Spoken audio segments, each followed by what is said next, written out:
السلام علیکم ورحمۃ اللہ۔ شوہر اپنے سسرال جا کر پوری نماز پڑھے یا قصر نماز پڑھے، عورت اپنے میکے جا کر پوری نماز پڑھے یا قصر نماز پڑھے، بسا اوقات ایسا ہوتا ہے مرد کے سسرال دوسرے شہر یا دوسرے علاقے سے ہوتے ہیں، رشتہ داری اور تعلق کی وجہ سے ایک دوسرے کے گھر آنا جانا، ایک دوسرے کی خوشی غمی میں شرکت کرنا۔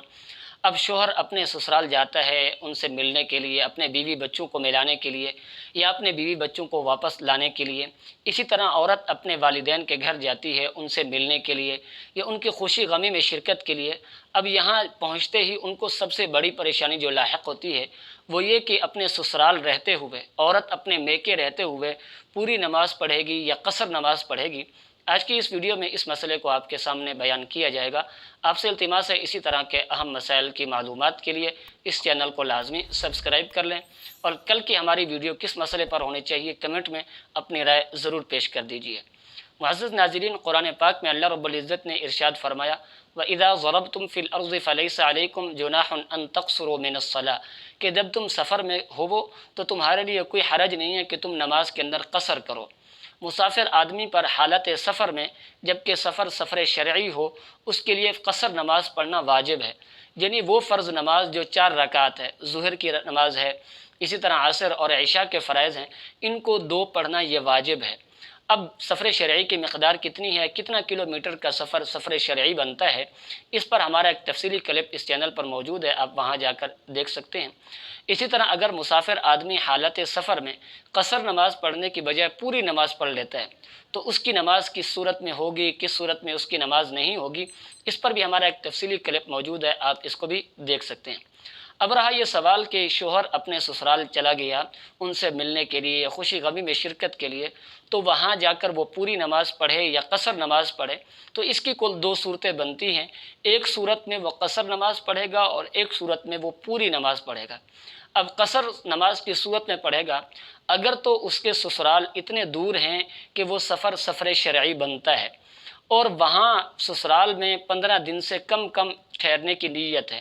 تو اس صورت میں شوہر جو ہے وہ پوری نماز نہیں پڑھے گا بلکہ قصر نماز پڑھے گا۔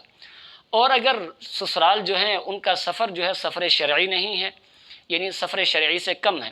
یا سفر تو سفر شرعی ہے لیکن شوہر اپنے سسرال گئے ہے 15 دن یا اس سے زیادہ ٹھہرنے کی نیت سے، تو اس صورت میں جب اس نے 15 دن یا اس سے زیادہ کی نیت کر لی ہے تو اب وہ مسافر نہیں رہا، اب وہ مقیم بن گیا ہے، لہٰذا یہاں رہتے ہوئے وہ پوری نماز پڑھے گا۔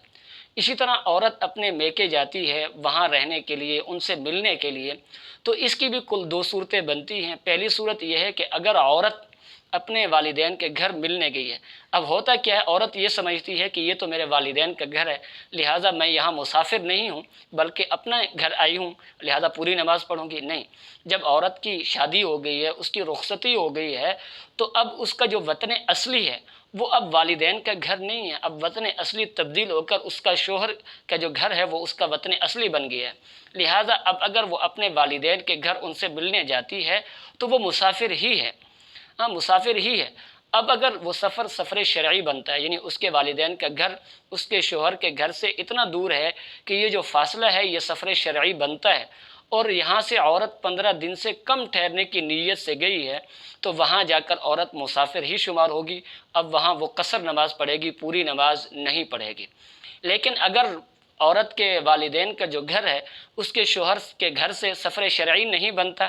یا سفر شرعی تو بنتا ہے لیکن عورت اپنے سسرال جب گئی ہے تو 15 دن یا اس سے زیادہ ٹھہرنے کی نیت کر کے گئی ہے، تو اب وہ مقیم ہو گئی ہے، اب وہ مسافر نہیں ہے، لہٰذا اب وہاں جا کر وہ پوری نماز پڑھے گی، قصر نماز نہیں پڑھے گی۔ تو خلاصہ کلام یہ ہے، اگر سفر شرعی ہے اور وہاں 15 دن یا اس سے زیادہ ٹھہرنے کی نیت ہے تو شوہر بھی پوری نماز پڑھے گا، عورت بھی پوری نماز پڑھے گی۔ لیکن اگر سفر شرعی نہیں ہے، یا سفر شرعی تو ہے لیکن عورت نے یا مرد نے 15 دن سے کم ٹھہرنے کی نیت کی ہے، تو اس صورت میں وہ قصر نماز پڑھیں گے، اس لیے کہ وہ اس صورت میں مسافر ہیں۔ اللہ رب العزت سمجھنے کی توفیق نصیب فرمائے۔